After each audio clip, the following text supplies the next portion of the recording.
I recently had the most horrifying experience while staying at an Airbnb in New Orleans, and I just have to share it.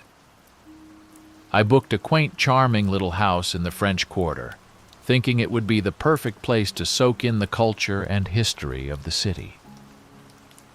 I was so excited for the trip, but things quickly took a turn for the worse. Upon arrival, everything seemed pretty normal. The house was old, with creaky wooden floors and antique furniture, but that's what I expected from a place in such a historic area. The host had good reviews, so I wasn't too concerned. However, as soon as I stepped inside, I felt an eerie chill. I brushed it off as nerves and exhaustion from my flight. The first night was relatively uneventful, but I couldn't shake the feeling that I was being watched.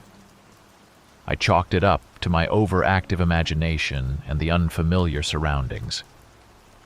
The second night, though, was when things started getting truly creepy. Around midnight, I heard strange noises coming from the attic above my bedroom. It sounded like shuffling and scratching. At first, I thought it might be rats or some other kind of pest, but the noises were too deliberate, almost like footsteps. I decided to ignore it and tried to go back to sleep, but the noises persisted, keeping me awake for most of the night. The next morning, I mentioned the noises to the host. She seemed a bit taken aback, but assured me it was probably just the old house settling. I wasn't convinced, but didn't want to make a fuss, so I let it go. I spent the day exploring the city, trying to keep my mind off the previous night's disturbances. That evening, I returned to the house, dreading another sleepless night. I double-checked all the locks and even barricaded my bedroom door with a chair just in case. I felt a bit silly, but it gave me some peace of mind. Unfortunately, it didn't last long. Around 2 a.m., I was jolted awake by a loud bang. It sounded like it came from downstairs. My heart was racing as I lay there, listening intently. Suddenly, I heard the unmistakable sound of someone walking up the stairs. The footsteps were slow and deliberate, each one sending a chill down my spine. I could hear them getting closer and closer until they stopped right outside my bedroom door. I held my breath, trying to remain as quiet as possible. I could see the shadow of feet under the door, and I was paralyzed with fear. The doorknob rattled, and I thought for sure whoever was out there was going to come in. But then, just as suddenly as it had started, it stopped. The footsteps retreated back down the stairs, and I heard the front door open and close. I didn't sleep at all the rest of the night.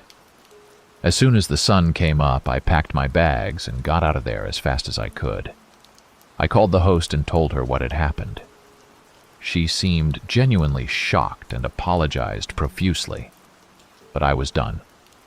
I checked into a hotel for the remainder of my stay. Later, I found out from some locals that the house had a bit of a dark history. Apparently, years ago, a former tenant had gone missing under mysterious circumstances, and some people believed the house was cursed.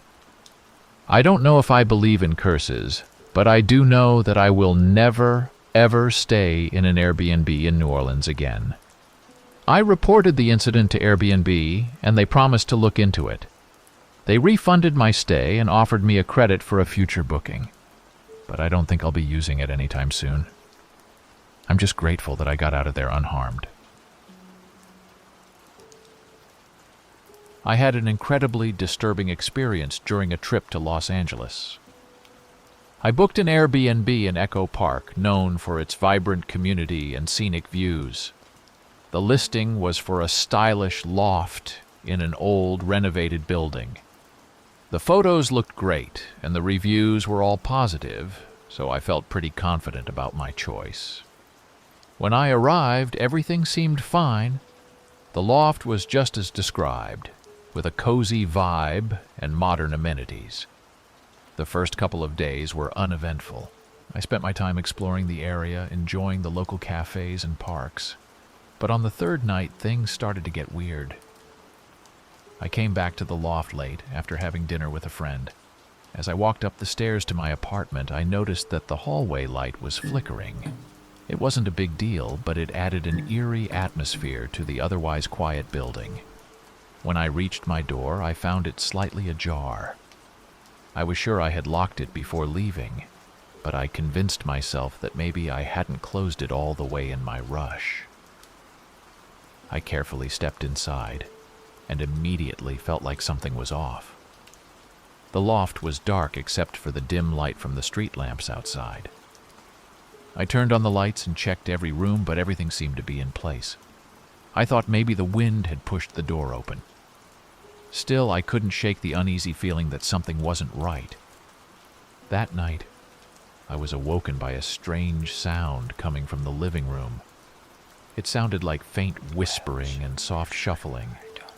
I was too scared to move at first, just lying there in bed, straining to hear. After a few minutes, I gathered the courage to get up and investigate. I grabbed my phone and used its flashlight to navigate through the dark loft. When I reached the living room, the whispering stopped abruptly. I looked around, but there was nothing out of the ordinary. I checked the locks on the windows and the front door. Everything was secure. I was beginning to think I had imagined it all, maybe a result of being in an unfamiliar place. I went back to bed, but sleep didn't come easily. The next day, I decided to install a security app on my phone that could alert me to any movement in the apartment. I set it up before going to bed, hoping it would give me some peace of mind. That night, I slept with my phone right next to me, the app activated and ready to catch any intruders. Around 3 a.m., my phone buzzed with a notification. The app had detected movement in the living room. My heart raced as I stared at the screen, trying to muster the courage to see what was happening. The camera showed a blurry image of the living room, but there was nothing there. I decided to turn on the loft's lights remotely, hoping it would scare off whatever was there. To my horror, as the lights flickered on, I saw a shadow move quickly out of view. It wasn't clear what it was, but it was enough to make me pack my things and leave immediately. I grabbed my essentials, threw on some clothes, and left the loft without looking back. I drove to a friend's place and stayed there for the rest of my trip. I reported the incident to Airbnb, and they were very understanding. They launched an investigation and refunded my stay. They also offered to pay for the security app I had installed.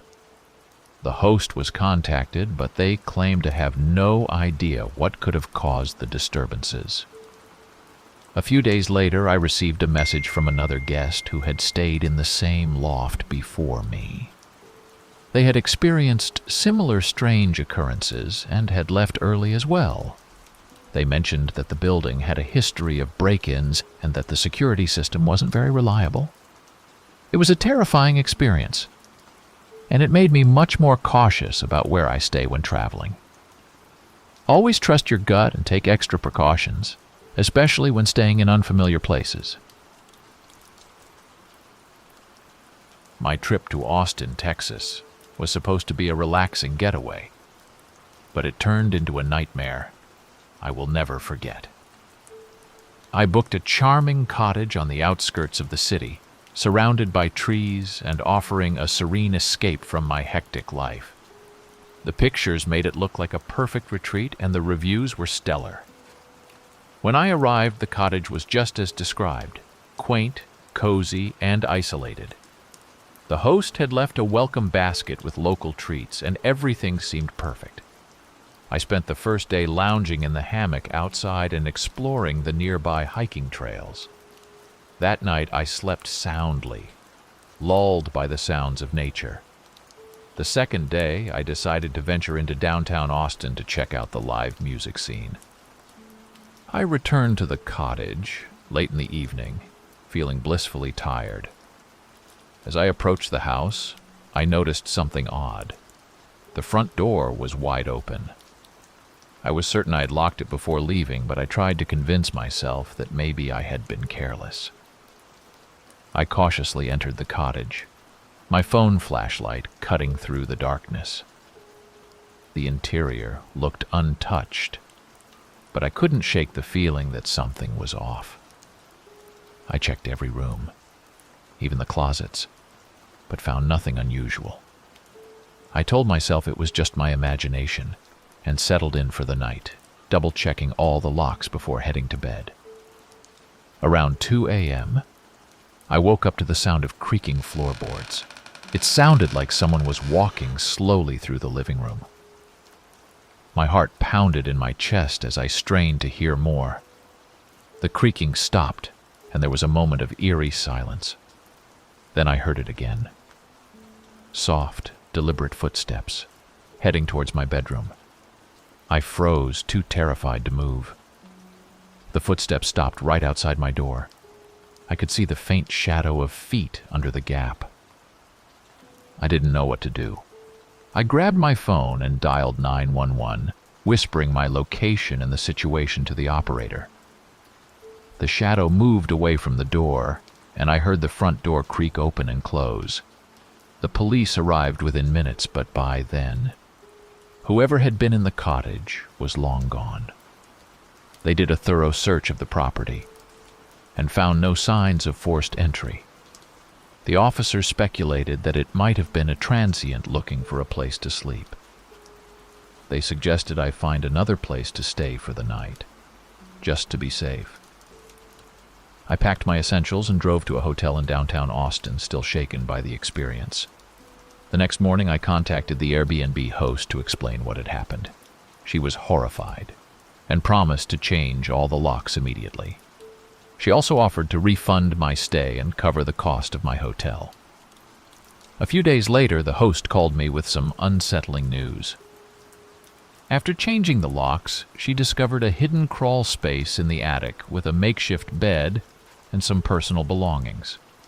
It appeared that someone had been living in the crawl space, sneaking in and out when the cottage was vacant or when guests were out.